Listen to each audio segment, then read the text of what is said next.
Hello, welcome to DES Study Portal. Today we will discuss about soil classification and cave-in hazards. We know that excavation is a primary and important activity in any construction project. There are a lot of hazards associated with excavation, such as fall of persons and loads into the excavation, flooding, cave-in hazards, hazardous atmospheres such as lack of oxygen, presence of toxic gases, then incidents involving utility lines and mobile equipments. Out of these hazards, cave-in hazards pose greatest risk as it is more likely to result in a fatality when compared to other hazards.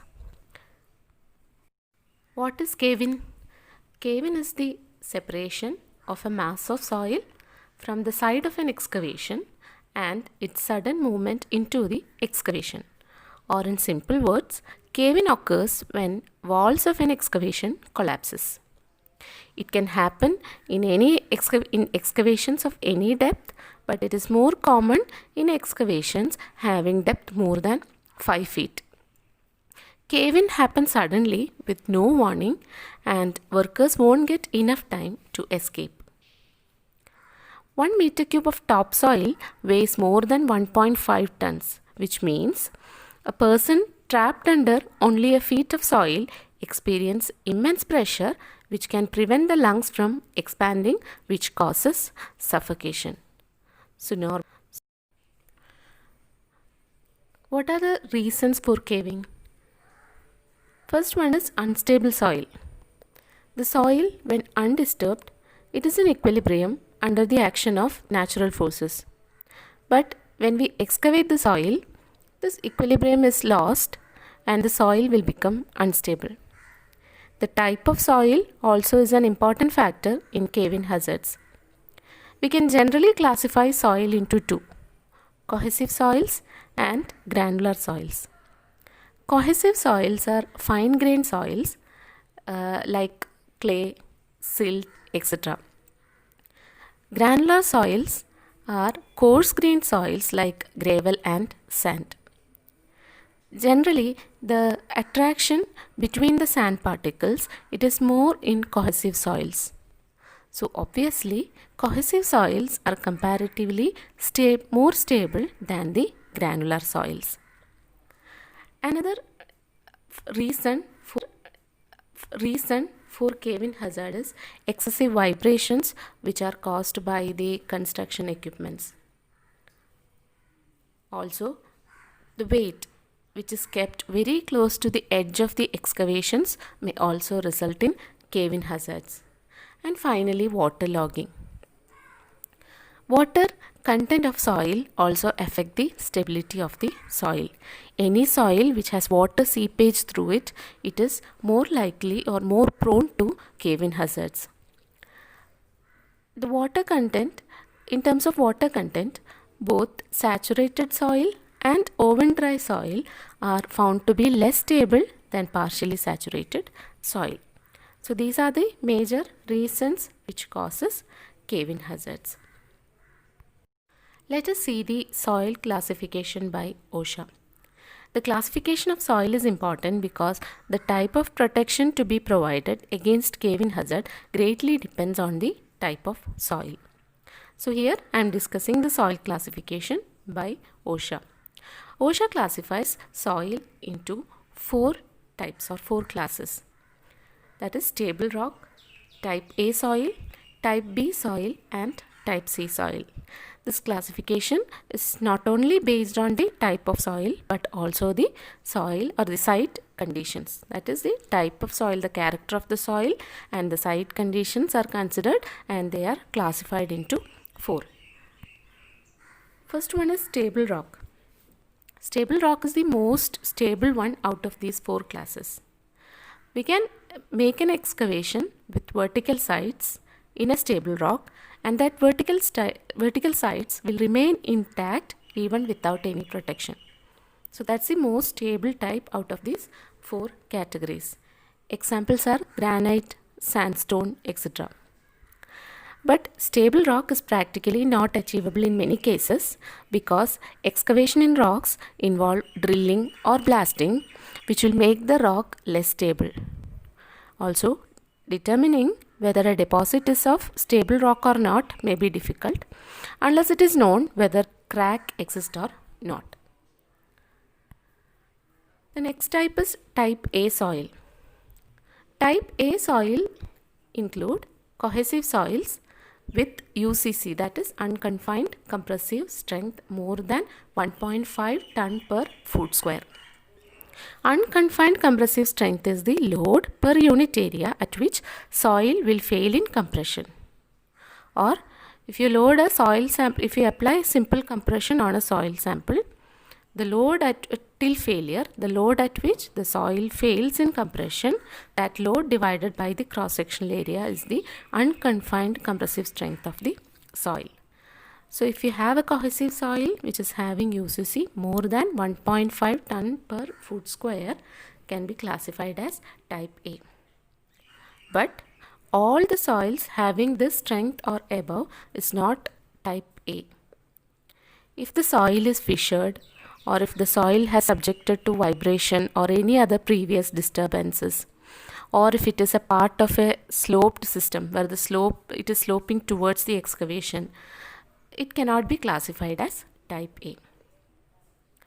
So type A soils are soils having UCC more than 1.5 ton per foot square, but under certain conditions, that it should not be fissured, it should not have cracks in it, it should not be previously disturbed, it should not be subjected to vibration, etc. Common examples for type A soils are clay soil, silty clay, sandy clay, and clay loam. The third type is type B soil. Type B soil include cohesive soils with UCC between 0.5 tons per foot square and 1.5 tons per foot square. Example include angular gravel, silt loam, any previously disturbed type A soil, etc. Dry unstable rock also fall under type B classification.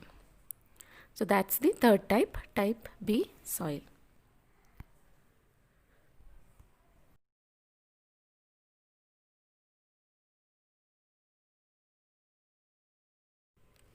Coming to the last category, that is type C soil. Type C soils are the least stable soil deposits. It includes cohesive soils with very low strength, that is UCC less than 0.5 tons per foot square. The examples of type C soils include granular soils or any other soil with water seepage. Apart from these, any submerged soil or rock that is not stable also fall under this category. So we have seen the four types of soils, that is stable rock, type A, type B, and type C. If the soil deposit consists of layers of different soil, then the soil must be classified on the basis of soil classification of the weakest soil layer. Suppose, now how to identify the type of soil? There are field tests and laboratory tests to determine the type of soil. Let us see first what are the field tests. The first one is visual check. Visual check involves qualitative evaluation of the conditions around the site. See whether the soil remain in clumps. If it remain in clumps, then it could be cohesive soil. Check for any signs of vibration, previous disturbances, water seepage, etc. This will help in classifying the soil. For example, if a soil deposit is, say, sandy clay, normally it would be coming under type A.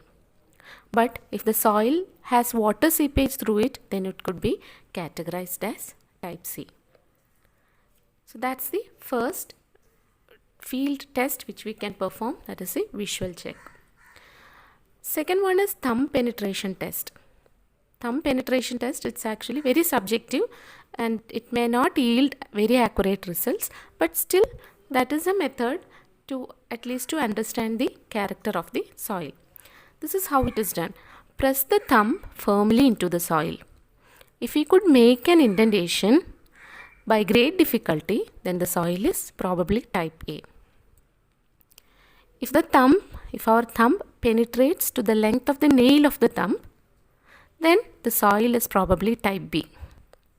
But if your thumb penetrates to the full length, that is the entire length of the thumb goes into the soil, then it could be type C. We have another method which is dry strength test. Observe the strength of dry soil. Dry soil that crumbles freely or with moderate pressure into individual grain is usually granular.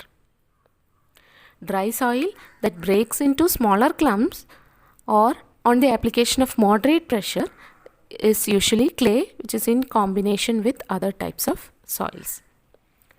Next one is wet thread test. Next one is wet thread test, which is performed on moist soil. In this test, we have to mold moist soil into thread of approximately 3 mm diameter and 50 mm long. Now hold the soil thread at one end. If it does not tear or break, the soil is cohesive. Usually, we will not be able to make a thread using a granular soil. But even if you try to make a thread of the given diameter, that is 3 mm diameter and 50 mm long, and hold the soil thread at one end, cohesive soils, the thread will remain as such. It will not break or it will not show cracks in between. And the laboratory test. The lab test to determine the type of soil is UCC test, that is unconfined compressive strength. In this test, undisturbed soil sample which is cylindrical in shape is taken. Simple compression is applied onto the sample till failure. And the load at which the soil fails is noted. That load divided by the cross-sectional area will give the UCC value of the soil.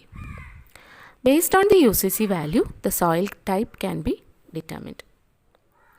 So these are the various methods by which we can identify the type of soil. Identification of soil helps in effective prevention and protection of workers from cave-in hazards. We will discuss prevention and protection from cave-in in the next video. If you like the video, kindly subscribe our channel. Thanks for watching.